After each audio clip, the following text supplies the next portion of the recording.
Nabi Musa menjawab, sesungguhnya Allah berfirman bahwa sapi betina itu adalah sapi betina yang belum pernah dipakai untuk membajak tanah dan tidak pula untuk mengairi sawah, ladang atau tanaman. Assalamualaikum warahmatullahi wabarakatuh. Waalaikumsalam warahmatullahi wabarakatuh. Alhamdulillah wassalatu wassalamu ala rasulillah Sayyidina Muhammad ibni Abdillah wa ala alihi wa sahbihi wa mawalah, amma ba'du. Alhamdulillah, pada malam hari ini kita kembali melanjutkan kajian rutin mingguan, yaitu kajian rutin tafsir Al-Quran, tafsir Ibnu Katsir. Saat ini kita sampai pada surat Al-Baqarah ayat yang ke 71. Kan belum pengajian yang malam Selasa, kan terakhir malam Jumat kemarin. Nah, kalau kita flashback ke ayat yang sebelumnya, ayat ke-71 ini masih bercerita seputar perintah Allah kepada Bani Israel untuk menyembelih sapi betina, yang mana telah terjadi peristiwa pembunuhan di mana si keponakan membunuh pamannya, yang alasannya sudah dijelaskan di beberapa kajian sebelumnya. Kemudian keponakan ini memfitnah orang lain yang menjadi pembunuhnya, sehingga akhirnya sampai terjadi kisruh antar suku, antar desa, dan akhirnya semua menghadap kepada Nabi Musa, minta petunjuk kepada Nabi Musa untuk menyingkap siapa pelaku sebenarnya. Maka ketika Nabi Musa bermunajat kepada Allah, salah satu-satunya cara yang diperintahkan oleh Allah untuk menyingkap siapa pembunuhnya adalah dengan menyembelih sapi betina. Tetapi ternyata saya tidak menjelaskan secara terperinci ya, langsung poinnya saja karena kita langsung masuk kepada pokok ayat yang ke-71. Ternyata Bani Israel ini justru mempertanyakan keputusan Allah yang disampaikan oleh Nabi Musa dengan mengandalkan kepintarannya. Jadi secara akal logika itu, kok ini kurang kerjaan, kepingin tahu siapa pembunuhnya malah disuruh nyembelih sapi betina. Nah, akhirnya mereka muncul niatan jahat, ingin mempersulit Allah dan Nabi Musa dengan menciptakan serangkaian pertanyaan yang harapannya dengan pertanyaan-pertanyaan yang diucapkan itu Allah dan Nabi Musa membatalkan perintah untuk menyembelih sapi betina. Padahal kalau mereka mau taat saja, mau langsung mengerjakan, sapi betina yang mana saja mereka sembelih sebenarnya sudah cukup. Tapi ternyata karena kebandelan mereka, karena keras hatinya mereka, maka mereka mulai bermain-main dengan Allah dan Rasulnya, ingin mempersulit Allah dengan Rasulnya dengan memberikan 3 pertanyaan kepada Nabi Musa. Pertanyaan yang pertama masih ingat seputar apa? Qalu du'u lana rabbaka yubayyin lana ma hiya. Apa yang ditanyakan? Soal Hakikat. Soal umur. Soal umur. Ini ngaji diulangi bolak-balik. Kisah ini sudah berapa? Ada 2 bulan ya kisah ini kayaknya ya. Kisahnya 2 bulan nggak apal-apal. Nah, kira-kira kalau awalnya sapi betina secara umum, kemudian mereka tanya, maksud mereka tuh mereka mau ngatur Allah. Musa tanya sama Allah, itu kalau sapi betina saja kan kriterianya masih belum jelas. Jadi tolong kasih tahu kepada kita, itu kira-kira sapi betina yang umurnya itu umur berapa? Usianya itu seperti apa? Nah, harapan mereka dengan Allah, ini pertanyaan masuk akal nggak? Suruh nyembelih sapi betina, ternyata yang ditanyakan umurnya umur berapa? Ini pertanyaan masuk akal atau tidak? Tidak masuk akal. Apa tujuannya nanya hal nggak masuk akal? Karena mereka enggan melaksanakan perintah Allah. Nah, tapi Allah mengikuti permainan mereka dengan justru makin mempersulit mereka. Dikasihlah kriteria, innaha innahu yaqulu innaha baqaratun la faridun wala bikrun awanun baina dzalika faf'alu ma tu'marun. Lumayan masih hafal ya. Jadi tidak terlalu tua, tidak terlalu muda. Nah, kategori tua itu bagaimana? Masih ingat? Kategori tua sapi yang sudah tidak bisa beranak lagi. Jadi sudah berulang-ulang beranak, akhirnya dia nggak bisa punya anak lagi. Kalau umpama manusia itu sudah menopause sapi ini, jadi nggak bisa punya anak. Kemudian bikrun, expired. Bikrun, muda. Kategori muda yang dimaksud di sini adalah sapi tersebut paling banyak melahirkan anak satu atau dua kali. Ini paling banyak. Jadi yang diminta itu adalah pertengahan di antara keduanya. Sudah mulai susah nggak nyari sapinya? Sudah mulai susah. Tapi kira-kira kalau dicari masih bisa nemu atau tidak? Masih bisa nemu ya. Gitu. Maka Nabi Musa dengan kebaikannya, dengan kebijaksanaannya mengatakan faf'alu ma tu'marun. Kerjakan saja apa yang diperintahkan, jangan banyak tanya. Tapi ternyata apa yang terjadi? Apakah mereka langsung cari sapi betinanya? Mereka nanya lagi. Apa pertanyaan yang kedua? Soal apa yang ditanyakan? Soal warna. Qalu du'u lana rabbaka yubayyin lana ma launuha. Tanya warnanya. Harapannya apa? Mau ngerjain Allah lagi. Sapi itu kan ada yang putih, ada yang hitam, ada yang coklat, kan ya toh? Nah, tolong terangkan kepada kami ini warnanya warna apa? Kalau cuma ndak tua, ndak muda itu masih ndak jelas. Harus jelas warnanya warna apa. Allah ngikuti permainan mereka sekali lagi. Tanya warna maksudnya supaya Allah sulit, justru malah Allah balik bikin sulit mereka. Apa warna yang diminta oleh Allah? Innahu yaqulu innaha baqaratun safraun faqi'un launuha tasurrun nadhirin. Syarat yang pertama minta warnanya warna kuning. Kira-kira kalau sapinya ndak terlalu tua, ndak terlalu muda, warna yang diminta warna kuning sudah mulai makin susah atau tidak? Makin susah. Kuningnya yang diminta tidak sembarangan kuning. Yang diminta itu safraun faqi'un, kuning yang berkilau. Mobil itu kan ada warna hitam biasa, ada hitam yang berkilau. Hitam berkilau itu namanya apa? Hitam metalik, betul. Nah, kuningnya ini yang diminta kuning metalik, kuning yang menyala-nyala. Nah, kira-kira kuningnya saja sudah bikin susah. Nah, sama Allah ditambahin, tidak hanya kuning tapi berkilau, minta yang memancarkan sinar atau cahaya, semakin sulit. Apakah cukup sampai di situ? Enggak, masih ditambahin sulit lagi sama Allah. Syarat yang berikutnya adalah tasurrun nadhirin, membuat orang terkagum-kagum ketika melihat sapi tersebut. Umpama sapi itu dihadirkan di sini, Izal kagum, Faris kagum, Suleh tidak kagum, berarti bukan sapinya. Kalau gitu ganti, cari sapi yang lain. Jadi syaratnya harus semua, siapapun yang memandang harus kagum. Ada satu aja nggak kagum, berarti batal, nggak boleh sapi itu yang disembelih. Kira-kira sulit apa enggak nyari sapi seperti itu? Rasanya kalau kamu yang disuruh nyari sampai mati tidak akan ketemu, betul enggak? Tapi dasar Bani Israel masih mau niat bikin sulit Allah lagi, ngasih pertanyaan yang terakhir yang kita kaji kemarin. Apa yang ditanyakan? Qalu du'u lana rabbaka yubayyin lana ma hiya innal baqara tasyabaha alaina wa inna insyaallah lamuhtadun. Kamu jelasin hakikat sapinya itu kayak apa, model sapinya itu seperti apa. Kalau kriteria yang kamu sebutkan yang kemarin yang dua itu, yang tadi yang dua itu masih tasyabaha alaina, masih samar-samar buat kita, belum jelas ini.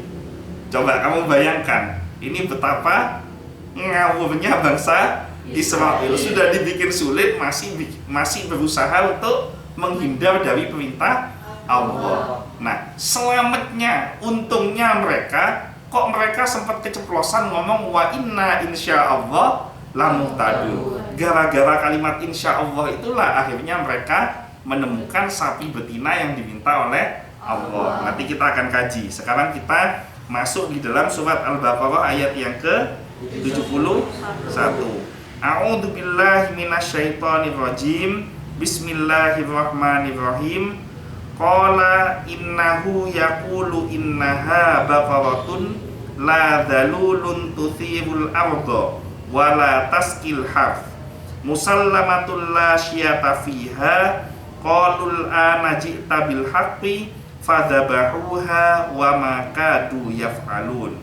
Qala, Nabi Musa menjawab, innahu, sesungguhnya Allah, yaqulu, telah berfirman, innaha, bahwa sesungguhnya baqaratun, sapi betina yang dimaksud, la dzalulun, tidak pernah dipakai, tuthirul arda, untuk membajak tanah, wala taskil hartha, dan tidak pernah digunakan untuk membuat pengairan atau mengairi, wala taskil hars, mengairi ladang.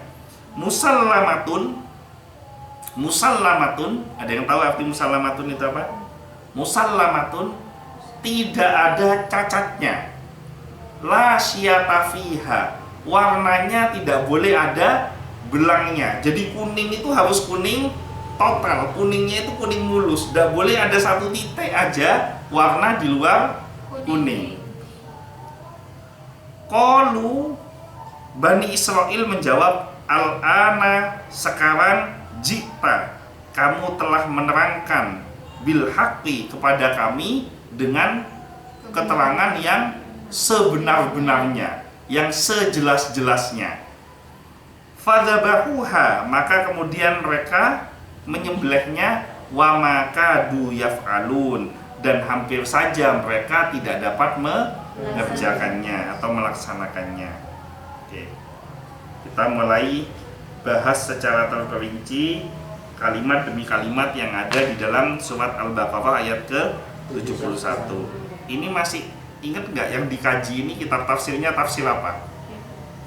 Ibnu Katsir. Ini jangan sampai tidak tahu ya, sudah berminggu-minggu, sudah berbulan-bulan, ternyata tidak tahu kalau yang ngajikan itu tafsir Ibnu Katsir. Karena tafsir itu banyak, ada tafsir Jalalain, ada Ibnu Katsir, ada tafsir Tobari, ada Al-Qurtubi, ada Al-Ma'rifah, ada yang paling baru yang ulamanya masih hidup, Al-Misbah, karangan Quraisy Shihab, dan lain sebagainya. Nah, yang kita kaji adalah Ibnu Katsir.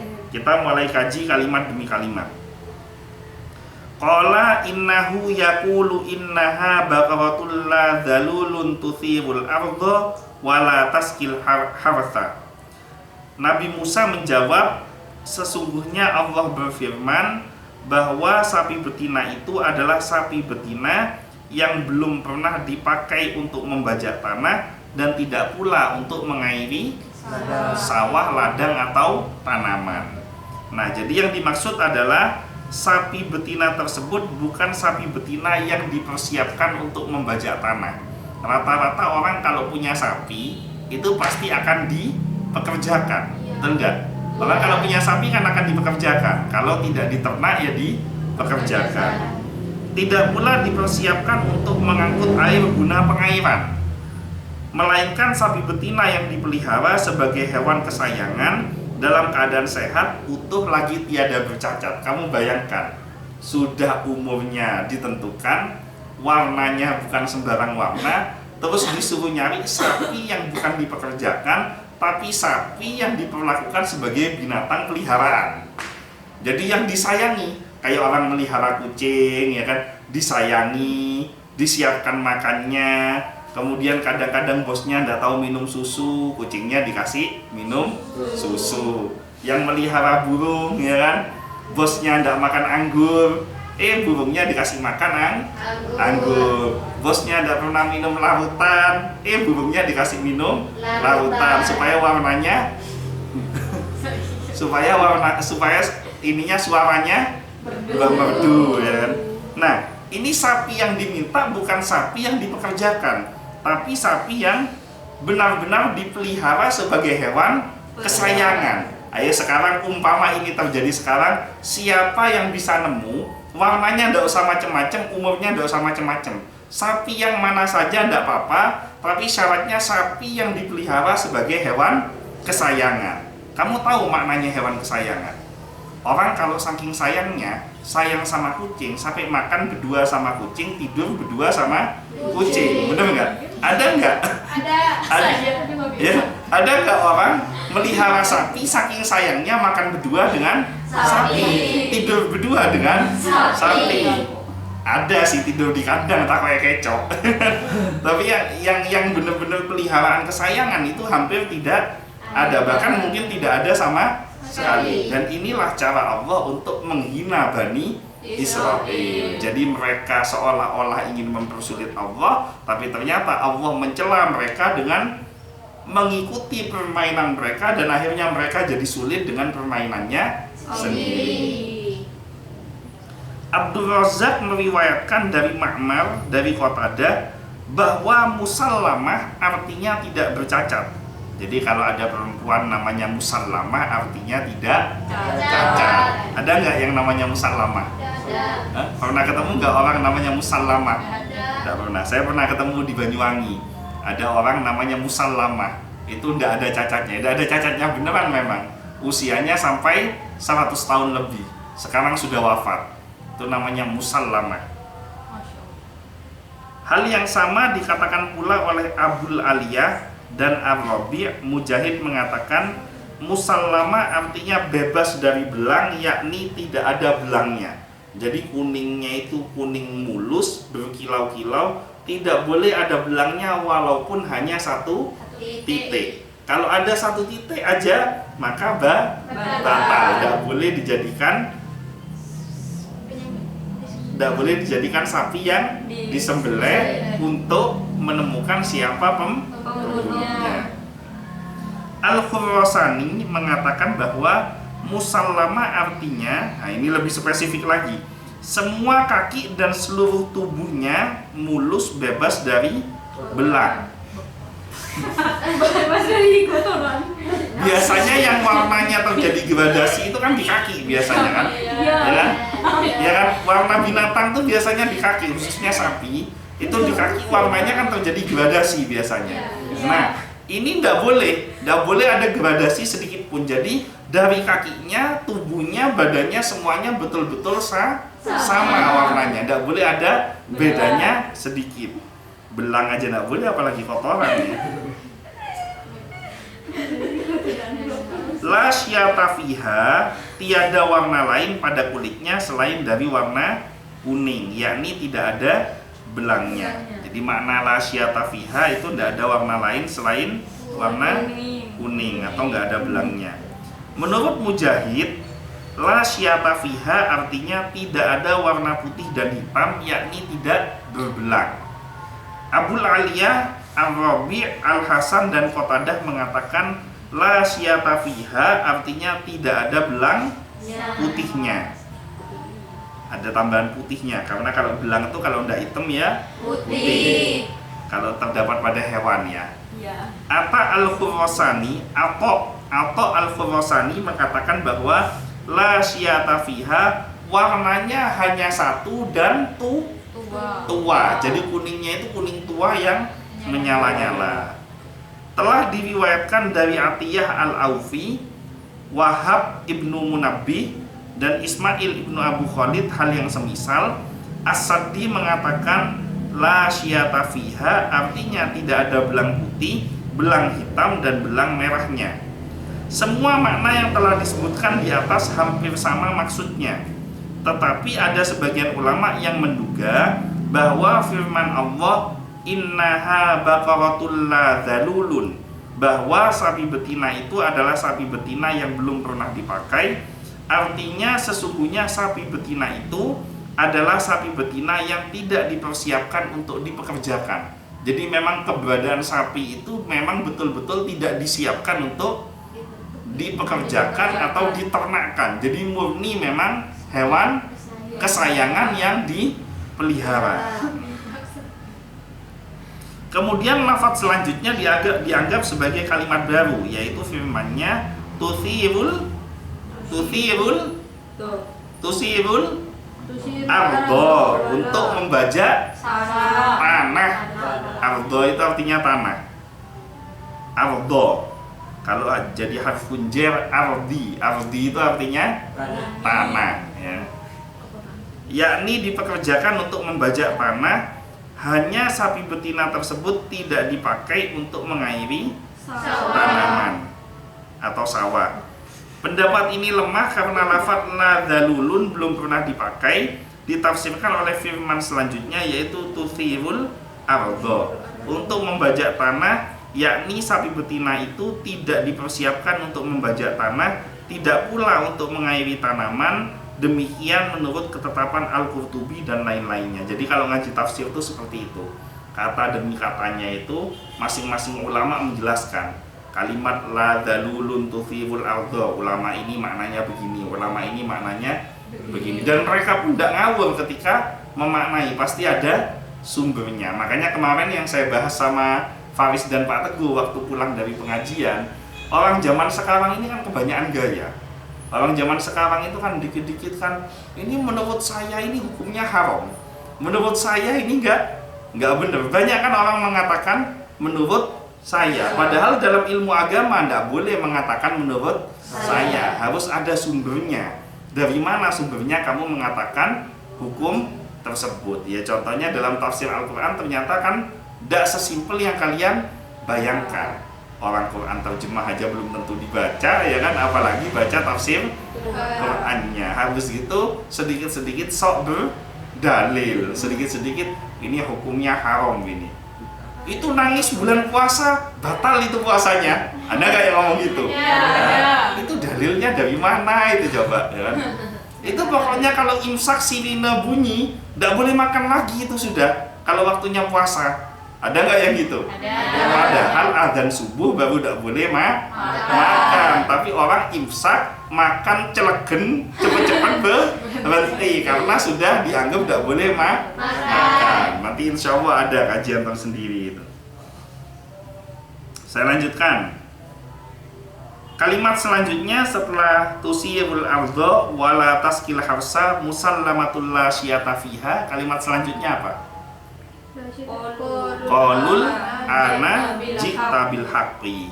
Bani Israel berkata, sekarang barulah kamu menerangkan hakikat sapi betina yang sebenarnya. Jadi seolah-olah dengan gayanya mereka kan, ya kayak gini nih Musa kalau ngejelasin, kalau gini ini jelas yang diminta. Kalau dari tadi itu kamu nggak jelas sapi betina yang model gimana. Ini mah gelinda orang kayak gini ini. Sudah benar-benar sulit masih sombong. Menurut Qatadah, makna ayat ini ialah sekarang barulah kamu menerangkan yang sebenarnya kepada kami. Abdurrahman ibnu Zaid ibnu Aslam mengatakan, pendapat lain mengatakan bahwa makna yang dimaksud ialah Allah telah menyebutkan kepada mereka hakikat sapi betina yang sebenarnya. Jadi kalau bahasa simpelnya, setelah diterangkan dari qalu du'ulana 3 kali dan dijawab oleh Allah ketiga-tiganya, sapi betina ini cuma the one and only, hanya satunya. Dari zaman Nabi Adam sampai ila yaumil qiyamah besok tidak akan ketemu sapi betina model begini lagi. Jadi cuma satu ini aja sapi betina yang diminta oleh Allah. Firman Allah selanjutnya, apa selanjutnya? Qalul ana ji'ta bil haqqi fadzabahuha wa ma kadu yaf'alun. Kemudian mereka menyembelihnya. Fadzabahuha, kemudian menyembelihnya. Wa ma kadu yaf'alun, dan hampir saja mereka tidak melaksanakan perintah tersebut. Ad-Dahhak meriwayatkan dari Ibnu Abbas bahwa mereka hampir saja tidak melakukan perintah itu karena tujuan mereka bukanlah demikian, melainkan mereka bermaksud agar tidak menyembelih sapi betina yang dimaksudkan. Coba gini, bahasanya ini menarik. Fadzabahuha, mereka menyembelihnya. Wa makadu yaf'alun, hampir-hampir mereka tidak mengerjakannya. Ini kira-kira kalimat bagus atau kalimat nggak bagus? Nggak bagus. Nggak bagusnya di mana? Karena hampir tidak Hah? mengerjakannya. Kira-kira hampir tidak mengerjakannya itu artinya apa? Mereka sesungguhnya tidak mau nyembelih, bener nggak? Iya. Cuma karena mereka terus dipojokkan oleh Allah, setiap mereka mau ngerjai Allah dikerjai balik. Nah mereka ini kalau nggak nyembelih mereka takut.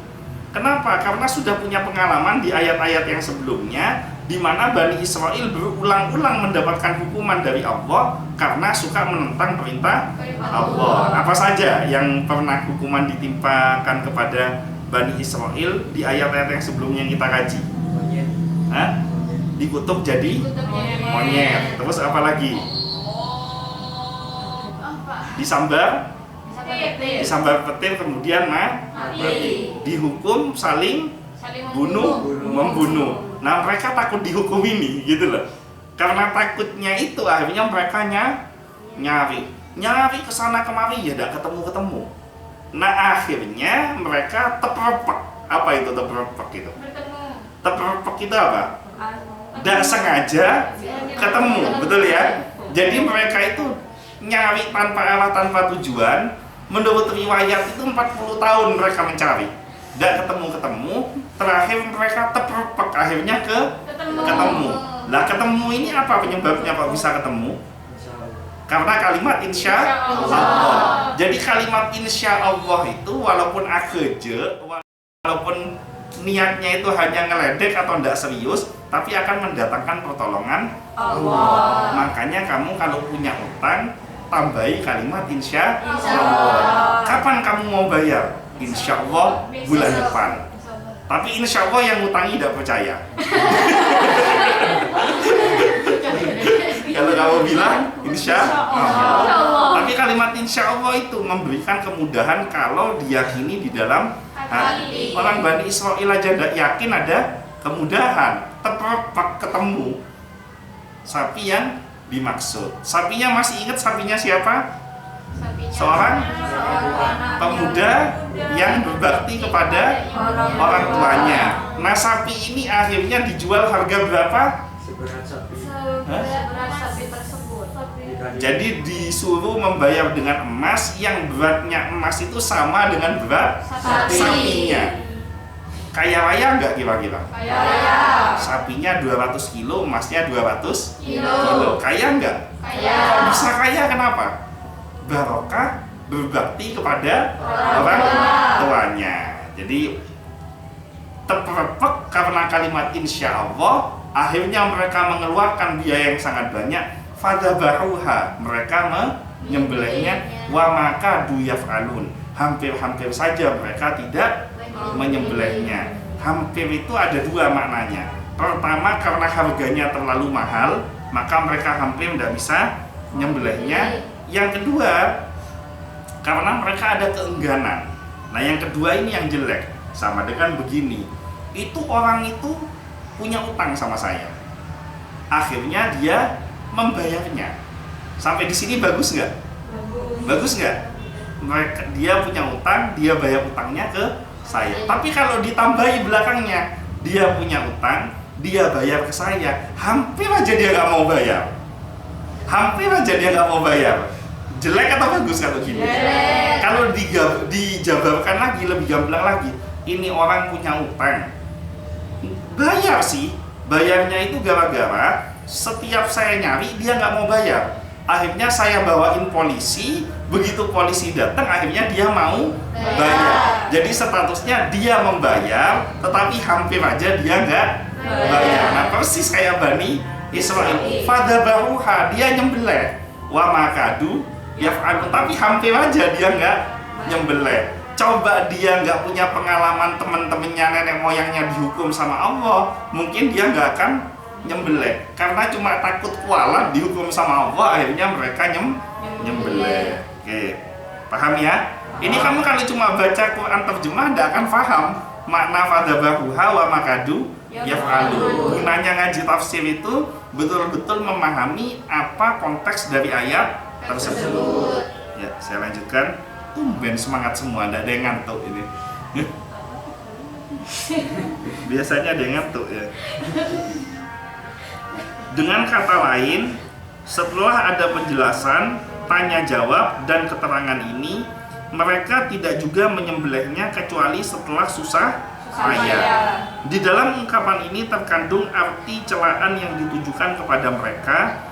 Demikian itu karena maksud dan tujuan mereka yang sesungguhnya hanya sebagai ungkapan pembangkangan mereka, maka dikatakan bahwa mereka hampir saja tidak menyembelihnya. Ibaratnya tuh sekongkol. Ayo si Musa ini kita tanyain aja yang susah-susah supaya dia membatalkan perintah nyembelih sapi betina. Ternyata tiap nanya dijawab. Tiap nanya dijawab. 3 kali nanya, 3 kali dijawab. Akhirnya temennya ngomong, wah bro, ini jangan dilanjutin lagi nih bro.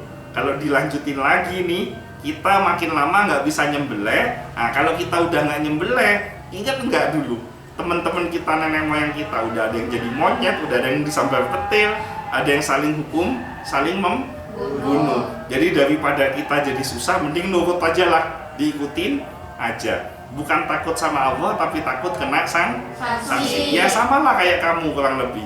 Sholat bukan takut karena Allah, tapi takut kena sanksi. Gitu. Jadi kalau ada pegawai Geladi sholat karena takut kena sanksi, berarti satu spesies dengan Bani Israel ya. Nolenya jangan ke situ, mau Israel ya. Saya lanjutkan. Muhammad ibnu Ka'ab dan Muhammad ibnu Qais mengatakan, sehubungan dengan firman-Nya, kemudian mereka menyembelihnya dan hampir saja mereka tidak melaksanakan perintah itu, mengingat harganya yang sangat mahal. Jadi penyebab tafsir ulama itu yang mengatakan hampir saja mereka tidak menyembelihnya, ada yang mengatakan karena mereka enggan, ada yang menafsirkan karena harganya terlalu mahal. Tetapi penafsiran ini masih perlu dipertimbangkan, mengingat berita bahwa harganya mahal masih belum dapat terbukti dengan kuat, melainkan hanya melalui nukilan dari kaum Bani Israel, seperti yang telah disebutkan di atas dalam riwayat Abul Aliyah, As-Saddi dan Al-Aufi telah meriwayatkannya pula dari Ibnu Abbas. Jadi masalah harga penebusan sapi itu juga jadi ikhtilaf, bahwa sapi itu ada yang mengatakan mahal, ada yang mengatakan murah. Dan informasi harga itu mahal atau murah itu diambil dari nukilan kisah Bani Israel. Nukilan kisah itu diambil dari mana? Dari kitab sucinya mereka, yaitu kitab Taurat. Kisah ini ada di Taurat, bukan di Injil. Jadi diambil di dalam kitab Taurat. Nah, makna dari ayat ini bukan masalah mahalnya yang membuat mereka susah, tapi kriteria dari sapi itu sendiri sudah susah. Nah, masalah mahal atau murah itu hanya bumbu penambah kisah dari kisah ini, kisah penyembelihan sapi betina. Jadi yang masyhur mengatakan harganya sangat mahal. Ubaidah, Mujahid, Wahab ibnu Munabbih, Abul Aliyah, dan Abdurrahman ibnu Zaid ibnu Aslam telah meriwayatkan bahwa kaum Bani Israel membeli sapi betina dengan harta yang banyak jumlahnya. Akan tetapi hal ini masih diperselisihkan. Kemudian menurut pendapat yang lain, harga pembayarannya tidaklah sebanyak itu. Ini saya baca satu-satu supaya kalian tahu ya, masing-masing pendapat ulama. Walaupun bosen ya dinikmati aja, insya Allah dapat pahala. Ya kalau ngaji tafsir ya gitu, memang harus dibaca satu-satu. Abdul Razak meriwayatkan telah menceritakan kepada kami Ibnu Uyainah, telah menceritakan kepadaku Muhammad ibnu Suqoh dari Ikrimah yang mengatakan harga pembelian sapi betina itu hanyalah 3 dinar saja. Jadi ada ulama yang ngomong 3 dinar. Makanya ini ikhtilaf masalah harga. Sanad riwayat ini berpredikat jayyid, bersumber dari Ikrimah. Siapa Ikrimah itu? Ikrimah anaknya Abu Jahal. Ikrimah itu anaknya Abu Jahal itu kafir apa iman? Ikrimah ini kafir apa iman? Bro. Iman termasuk kategori sahabat Nabi yang mulia. Jadi jangan memvonis seseorang dari nasabnya. Bisa jadi bapak ibunya ndak bener, belum tentu anaknya ikutan ndak bener. Berapa banyak bapak ibunya maling, anaknya jadi ulama. Berapa banyak bapak ibunya ulama, anaknya jadi maling. Jadi ndak bisa tidak bisa di judgment, dipukul rata bahwa kalau bapaknya ulama, anaknya pasti ulama. Kalau bapaknya maling, anaknya pasti maling. Itu kamu ndak bijak kalau kayak gitu. Nah, Ikrimah mengatakan bahwa harga pembelian sapi betina hanyalah 3 dinar. Akan tetapi pengertian lahiriah riwayat ini menunjukkan bahwa hal ini pun dinukil dari ahli kitab. Nah, pertanyaannya sebelum saya lanjutkan, para sahabat itu kok bisa dapat informasi tentang kisah yang disampaikan di dalam kitab Taurat itu, mereka tahunya dari mana? Dari sejarah. Hah? Iya, sejarahnya itu dari mana? Sumbernya tuh mereka kok bisa tahu waktu dari mana? Ada yang bisa jawab nggak? Dari Bani Israel yang sudah beriman. Hah? Ada yang bisa jawab nggak? Bani Israel? Yang beriman. Hampir benar. Jadi ketika Nabi Muhammad dan para sahabat hijrah dari Mekah ke Madinah, itu penduduknya itu beda. Kalau di Mekah itu murni kaum Quraisy, yang mana di sana mayoritas itu agamanya mengikuti agama nenek moyang, sehingga hampir 95% penduduknya itu menyembah berhala. Tapi kalau di Madinah ini sudah terbentuk kaum Yahudi, ada perkampungan di situ. Makanya ada Yahudi Bani Nadir, Yahudi Bani Qainuqa, dan lain sebagainya. Nah, orang Yahudi ini kenapa kok bisa ada di Madinah? Karena di kitab suci mereka itu diterangkan dari zaman Nabi Musa sampai Nabi Isa, kitab sucinya itu menerangkan bahwa nanti akan lahir Nabi akhir zaman yang ciri-cirinya seperti ini, kriterianya seperti ini, lahirnya di tempat ini, hijrahnya ke sini, wafatnya di sini, sampai tempat-tempatnya itu diceritakan. Nah, dari kitab suci mereka nyari daerah mana yang cocok dengan kitabnya. Akhirnya ketemulah daerah Yastrib yang akhirnya berubah menjadi Madinah. Nah, akhirnya mereka beratus-ratus tahun beranak pinak di situ sambil menantikan kehadiran Nabi akhir zaman. Nah, sehingga ketika Nabi Muhammad dan para sahabat hijrah ke Madinah, ya mereka berjumpa dengan Yahudi yang Bani Israel ini tadi. Kan keturunan Bani Israel tetap kan mereka. Nah, mereka ini sambil nunggu Nabi Muhammad, mereka dakwah agamanya. Jadi isi kitab Taurat itu disampaikan. Ya kalau sekarang tafsir Ibnu Katsir, kalau waktu itu tafsir Taurat yang disampaikan. Sehingga orang Madinah itu lebih mudah menerima Nabi Muhammad ketimbang orang Mekah. Karena mereka sudah diinformasikan jauh-jauh hari, ratusan tahun nenek moyang mereka sudah dapat info kalau akan datang Nabi akhir zaman. Nah, setelah Nabi Muhammad datang, kebanyakan Bani Israel yang nunggu Nabi akhir zaman ini lebih banyak yang iman atau yang kafir? Lebih banyak yang kafir. Nabinya ditunggu-tunggu, begitu sudah datang malah diingkari.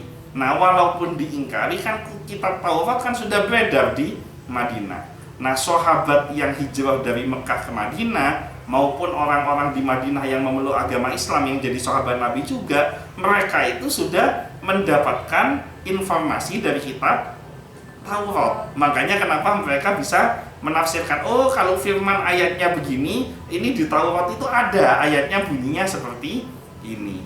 Nah, kitab Taurat itu tidak disebut kitab suci lagi, tapi disebut kitab Israiliyat. Kenapa? Karena sudah ada campur tangan bangsa Israel mengotak-ngatik isi di dalam kitab tersebut. Jadi bukan murni wahyu Allah, tapi sudah ada tulisan tangan mereka. Ini biar kamu tahu kenapa kok mereka itu bisa menukil dari kitab Israiliyat, ya, dari kitab Taurat. Ibnu Jarir mengatakan sehubungan dengan makna ayat ini, memang kalau toko dibuka itu jam 7:30 nggak terasa, tapi kalau ngaji tafsir jam 7:10 sudah terasa. Setelah saya lanjutkan lagi. Ibnu Jarir mengatakan, sehubungan dengan makna ayat ini, ulama lainnya mengatakan bahwa mereka hampir tidak melaksanakan perintah itu karena takut rahasia pembunuh yang sebenarnya yang mereka perselisihkan akan terungkap. Pendapat ketiga. Pendapat pertama, kenapa mereka tidak mau nyembelih karena enggan terhadap perintah Allah. Yang kedua karena harganya terlalu mahal. Nah yang ketiga, kan sebenarnya pembunuhnya kan mereka sendiri.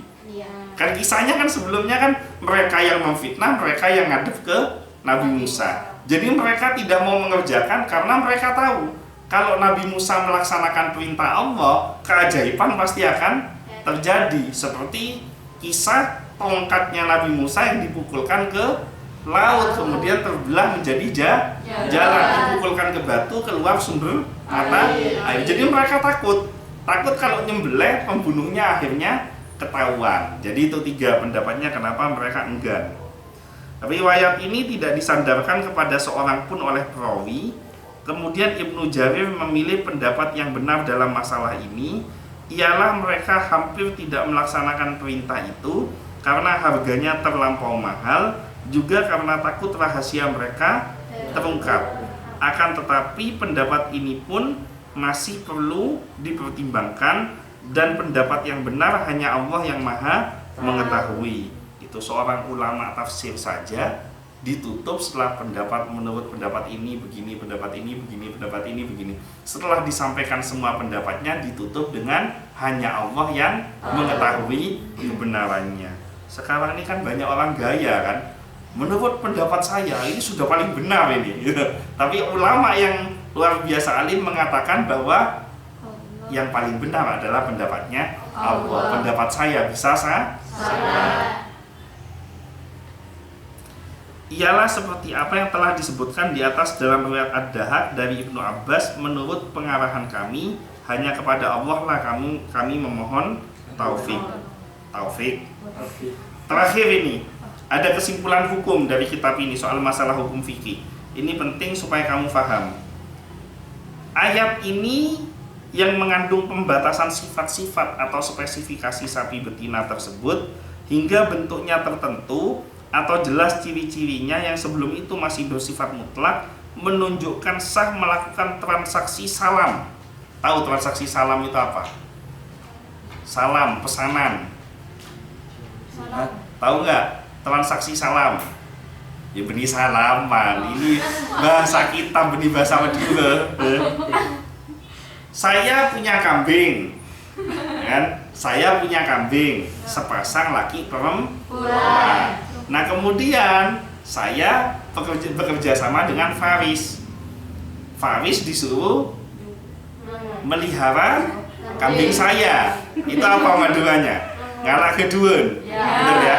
Nah kesepakatannya lahir bayi pertama, ya kan? Kambing pertama punyanya saya. Lahir kambing kedua punyanya Faris. Nah sebagian ulama mengatakan ini boleh. Kenapa? Karena seperti contoh kasus sapi betina ini di mana ada pesanan dari Allah bahwa sapi yang diminta ciri-cirinya seperti ini. Maka kalau ada kesepakatan yang pertama punya saya, yang pertama punya Faris, boleh. Tapi ada ulama yang mengatakan tidak boleh juga. Kenapa? Karena khawatir namanya pesanan kan masih tidak jelas. Umpama misalkan waktunya giliran saya kambingnya keluar laki, giliran berikutnya keluarnya perempuan, giliran saya laki lagi, giliran Faris perempuan lagi. Ini kira-kira yang dirugikan siapa? Faris. Kenapa? Karena harga kambing perempuan lebih murah. Itu sebagian ulama yang mengharamkan. Nah kalau saya lebih menganjurkan jangan selang-seling seperti itu, tapi lebih bagus dibagi dua. Jadi kambingnya keluar laki atau perempuan, ya kalau dijual langsung dibagi dua. Jadi kalau dapat uang banyak ya sama-sama dapat banyak, kalau dapat uang kecil sama-sama dapat uang kecil. Satu. Kedua, tahu bab nebus. Ini ada pohon mangga, ya kan? Masih belum ada buahnya. Ini saya titip 2 juta rupiah, Ya. Nanti kalau sudah berbuah, kamu tidak boleh kasih ke orang lain. Ini semuanya buahnya buat saya. Sebagian ulama membolehkan, tapi sebagian ulama mengharamkan. Kenapa? Kalau misalkan buahnya lebat, ternyata begitu dijual bisa dapat uang 10 juta atau mungkin 20 juta, yang dirugikan siapa? Yang punya pohon. Kalau misalkan gagal panen, ternyata buah-buahnya dimakan sama binatang, akhirnya nggak dapat buah. Yang dirugikan siapa? Yang nebus tadi itu. Maka yang paling bijak sebenarnya nunggu berbuah dulu. Setelah buahnya ada, baru kalau mau borongan silahkan. Ini ada pohon, buahnya seperti ini. Nah, kalau kamu mau beli, saya jual dengan harga sekian. Tapi sekarang mau nggak model kayak gitu? Banyak yang nggak mau ya. Makanya kenapa Indonesia ini makin lama ekonominya makin susah. Karena sampai pedagang-pedagangnya pun banyak makan barang haram. Ini kan haram itu. Kalau modelnya nebus seperti itu, ada potensi yang punya pohon mendolimi yang nebus, ada potensi yang nebus mendolimi yang punya pohon. Nah, maka yang paling aman adalah menjadi pedagang buah, jangan jadi pengepul buah. Kalau mau jadi pengepul ya kamu caranya seperti itu. Caranya kamu borong setelah buahnya ada. Jangan belum ada buah kamu sudah bayar. Karena kalau tidak kamu yang didolimi, kamu akan mendolimi. Oke. Mungkin itu saja yang bisa saya sampaikan. Mudah-mudahan semuanya diberikan kemudahan oleh Allah. Semuanya diberikan jalan keluar dari setiap kesulitan yang dihadapi. Dan mudah-mudahan kita semuanya termasuk golongan min ahlil Quran, dimasukkan di dalam surganya Allah. Amin. Dikumpulkan bersama Nabi Muhammad sallallahu alaihi wasallam. Al-Fatihah.